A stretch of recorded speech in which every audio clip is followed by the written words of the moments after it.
in. And more people are interested and more people are trying to do right. And then we have oil pouring forth into the ocean. So it's hard to know sometimes what you can do. And I think that gardeners have learned that they can do what they can in their backyard.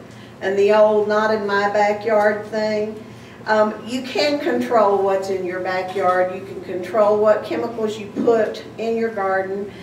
You can control how you impact the environment of the world, even if you can't control BP and people you'd like to control really hard. And so I think that we're learning more and more how to look out for ourselves and our families in our garden. And we can do that by growing heirlooms, by growing well-adapted plants, by freezing, by canning. You know, if the electricity goes out, you're going to have a lot of tomatoes. But yeah, that works. I've been doing that for a long time. You don't have to go to Georgia to learn that.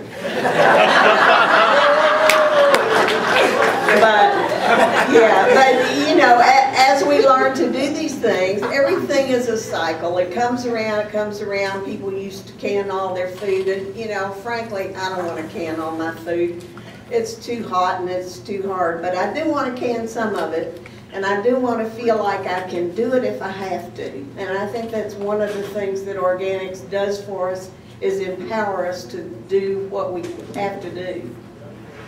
Stuart, why don't I give you this? We'll just let them keep their mic down on that end. And, we can mutter while you talk. One of the largest things that has happened in organics just recently, Judy mentioned it, it's the tremendous application of organic products, oil, to the Gulf. This is something that is going to create a lot of impact, a lot of interest, a lot of politics.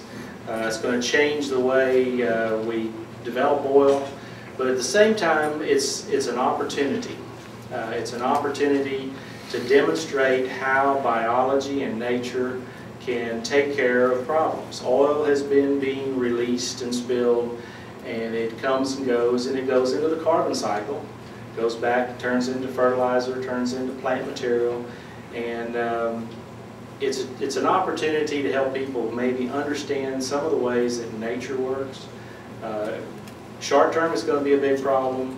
Long term, it will go away, and it might even have a positive impact on the ocean after we turn this oil into fertilizer.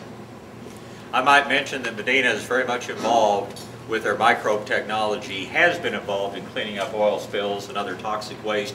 You know Medina as a supplier of great products, but they do a lot of things around the world. If we had an unlimited amount of time, we could ask Stuart about work they've done in Russia and China and different parts of the world to clean up those people's environmental problems. And you told me you've already had numerous companies contact you about your technology for work in cleaning up the Gulf. So Medina is a whole lot more than just good organic products. Wow, great. Right. We don't know who's going to pay for it.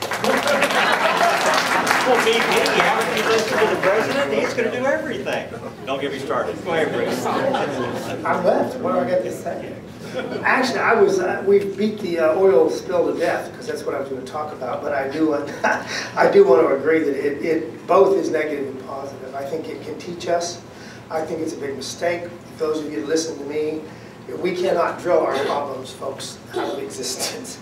You can talk about all the drilling you want, but until we learn to be more efficient, until we learn to be more careful with our energy, the cheapest, lowest fruit we can pick is to get our act together and quit wasting what we have, rather than try to fix it by growing ethanol, which is really, I started out thinking it was just okay, and now I think it's a dumbass idea. Okay. How do you really feel? Yeah, I know.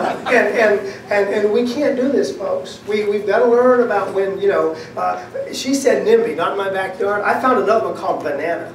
And it means build absolutely nothing anywhere, any place. And that's banana. And that's what we want to do. You know, here we have, they don't want windmills off of that. hatteras or whatever it is, and they don't want them off of the web, and they don't. Well, wait a minute, folks, where are we going to get our energy from? You know, I happened to go out to West Texas, so as soon as I got back here last week, I personally don't find the windmills that offensive. They're kind of neat to look at. The bird situation is getting much better. They've gotten very smart about how they build them so that we're not knocking down. You know, every building in the world kills birds. You know, we're going to have something. But we need to readjust the way that we think. We need, I don't care whether you like them or not, right now I'm going to give you the idea that every one of you need to put fluorescent bulbs in every bulb you've got. Now, not for long, because the real thing that's coming is LEDs. And when the LEDs get here, they're 10 times more efficient than our fluorescents without the mercury problem. Okay? And that time's coming. And we just need to wait on it. But we need to do that with everything. When you're not in the room, turn the light out. I have switches now. My wife absolutely hates them. If nothing moves for 10 minutes, it blinks at you and turns the light off. Have you seen it? They're a few bucks. And you install it in the wall, and you don't have lights on. If you want to keep watching TV, you clap. And it works, folks. And I mean, it works a lot. You're not leaving anything on in your house. So while this isn't directly gardening, it is energy. And folks, it all ties together. That's why I do the show I'm doing. Bob teaches you, and John, and Malcolm, and all of them, Stuart. But you've got to bring it home, too. What are you cleaning your house with? What are you cleaning your baby with? What are you putting on your face? What were your clothes washed in?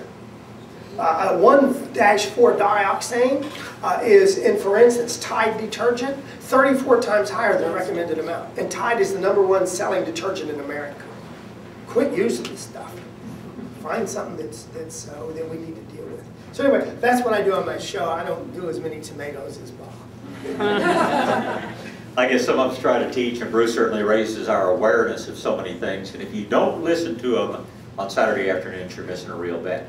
I think the biggest event that's happened, not really just in the past year, but the past 2 or 3 years, is the coldest winter in 20 years, the worst drought that we've ever had, at least in the hill country, and the vindication of organic gardening methods. I mean, the people who are organic, I don't think I lost anything in my landscape. Everything's coming back. You have to be patient with it, but I look at some of my chemical friends, and man, their plumbago's dead. You know, a lot of the things that they had out of the yard are dead. I don't think I lost a thing in my landscape, and I give organics, you know, a good deal of credit for that. And we always talk about spreading compost on the lawns and things like that. I'm much better about talking about it than doing it. But I don't know about y'all as far as weeds. I mean, this has been the year of the weed, among other things. But our customers that have done as we said, not as we've done, but our customers that have gotten out and put the compost on their yards and things like that, you know, in some of my seminars, I've mentioned weeds and had people stand up and say, what weeds? I don't have a weed in my yard. I think if you want to look at the yards that greened up quickly this spring, the yards that were weed-free, the plants that came back, it's the organic yards. And to me, that's just a great vindication of what a lot of y'all of what we've been telling you for quite some time. I might mention on the subject of compost, of course, Malcolm is sort of the father of compost, but Clayton Leonard's hiding back there in the background somewhere to throw tomatoes if we screw up. But there he is. We may holler at him for answering some of these questions.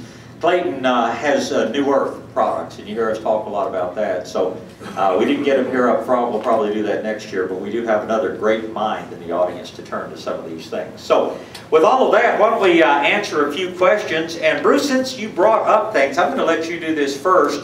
Somebody says, what makes Lemon Joy detergent organic, and what constitutes organic in this sense? I didn't know Lemon Joy was organic. Yeah, you took my spot. What do you mean it's organic? Does it say organic? Who wrote this? Does it say organic on the container? Well, it isn't organic, sir. No, let me give you my dad's rule about organic. If you can't pronounce what's in it, you ought not to be using it. Okay, and these doggone detergents and things that I happen to bring up because Tide was at the head of this list. All these things, one of the things that they're now putting in, for instance, almost every antibacterial soap has a thing called triclosan in it, or triclosan. Folks, it goes through the entire system and comes out just the way it went in. It does not break down at all through the systems that most cities use to turn what they consider waste into biosludge. It's still in there. And what's bad about that? It is ruining our frogs. It's emasculating them. They become males and females at the same time, which might sound like fun, but I don't think it works very well. And it is killing the eggs of our fish. The fish lay the eggs and they're fertile, but with minute. And here's the thing that we don't think about. It's in parts per billion. 1 or 2 parts per billion we didn't even know how to measure a decade ago. And that amount is killing the eggs of the fish in the water where the trichosanthes are trying